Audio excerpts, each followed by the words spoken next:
James ஹானலி அவர்களின் ஆட்டுக்குட்டிதான். செக்கச்செவேலென்றிருக்கும் அந்த bus ஏக இரைச்சலுடன் அந்த வளைவை திரும்பியது. சூழ்நிலை தாங்கிய அமைதியான வண்ணக் கலவைகளுக்கு சவால் கொடுப்பது மாதிரி அந்த சிகப்பு கண்களை உறுத்தியது.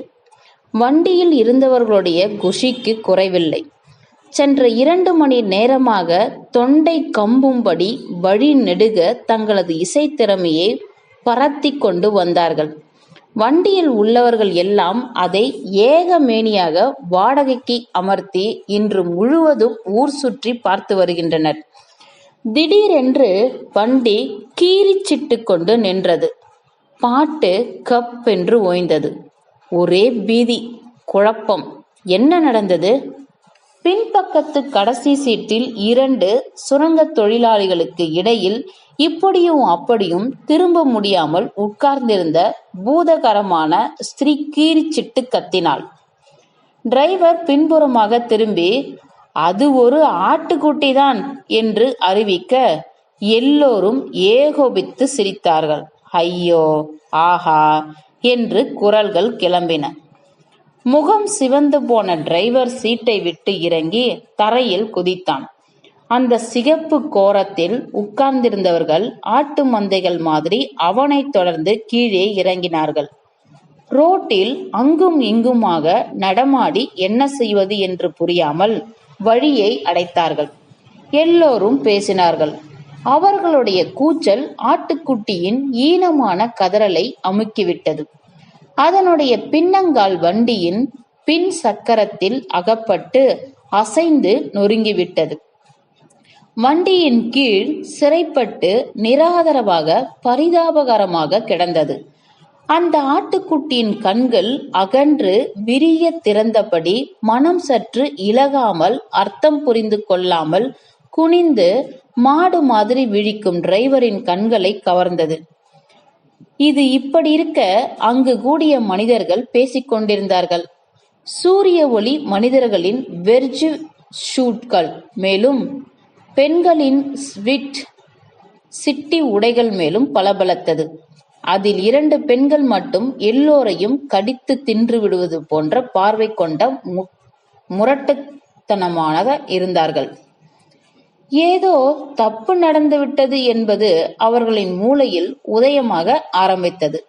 எல்லோரும் ஒரே கும்பலாக வண்டியின் பின்புறம் திரண்டு நின்றார்கள். எல்லோரும் அந்த ஆட்டுக்குட்டியை பார்த்தார்கள். கால் நொறுங்கி கிடக்கும் மிருகமாக அதை அவர்கள் பாவிக்கவில்லை. எங்கிருந்தோ திடீரென்று தங்கள் பாட்டுக்கு குந்தகமாக குறுக்கே வந்து விழுந்த விவகாரமாக கருதினார்கள் அவர்கள்.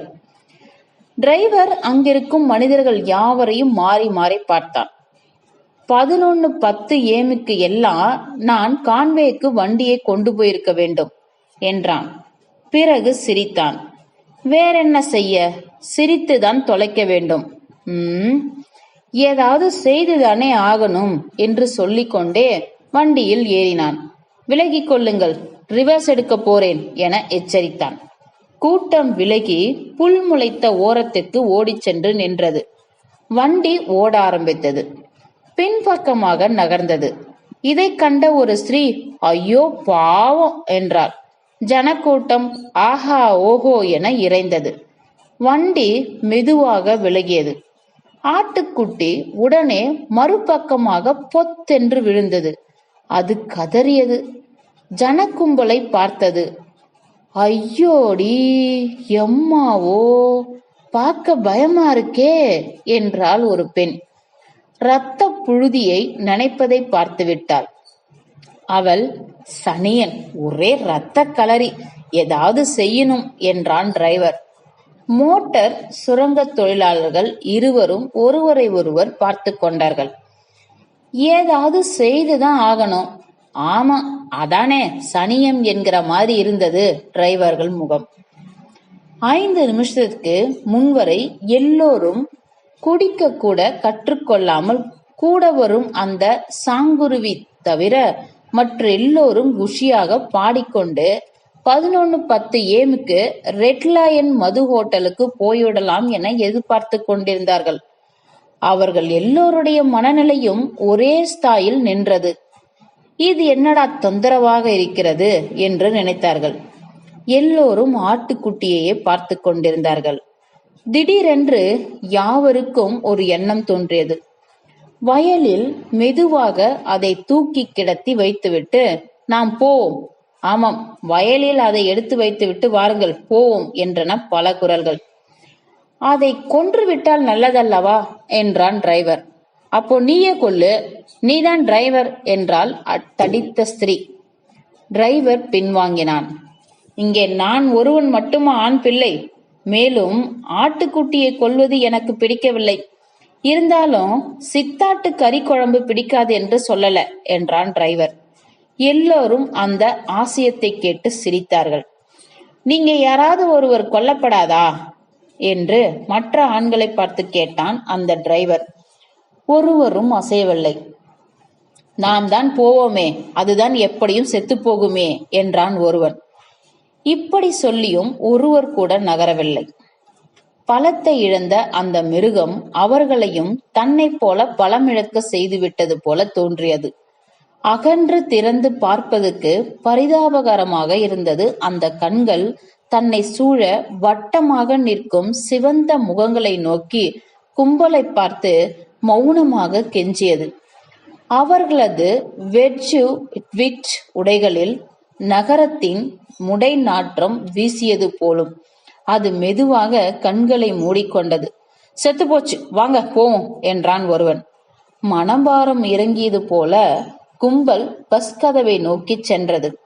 ஆனால் மறுபடியும் எல்லோரும் கலக்கம் வரும் வண்ணம் ஆட்டுக்குட்டி கண்களை திறந்து கொண்டது. சி, என்னடா இது சனிய, இங்கே எதுவும் கல்லு கிடக்கிறதா பாருங்க என்று சீறினான் டிரைவர்.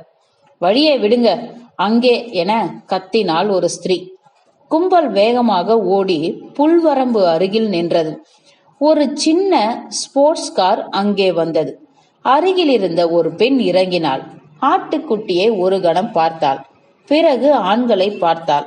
மோட்டார் ஏறி விட்டதோ என்று கேட்டாள். கண்ணும் தெரியலையா? அப்படித்தான். பின்ன ஏன் அதை துடிக்க வைத்து பார்த்து கொண்டிருக்கிறீர்கள்? நிராதரவாக கிடக்கும் அந்த சின்ன ஆட்டுக்குட்டியை சுற்றி ஆண்கள் போல் ஏன் நிற்கிறீர்கள்?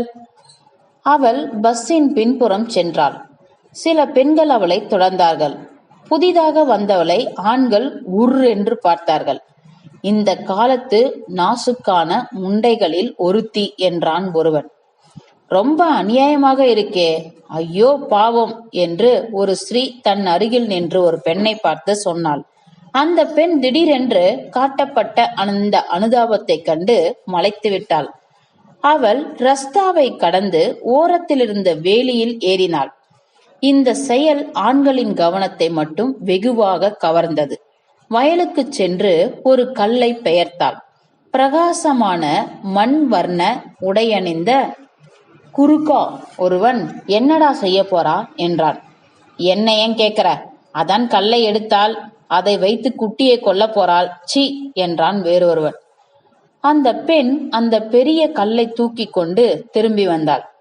ஆண்களிடம் வந்து, இந்த குட்டியின் கஷ்டத்தை போக்க ஒரு கல்லை பார்த்து எடுத்து கொண்டு வர இத்தனை ஆண் பிள்ளைகளிலும் ஒருவருக்காவது முடியலையே என்பதுதான் ஆச்சரியமாக இருந்தது என்றாள்.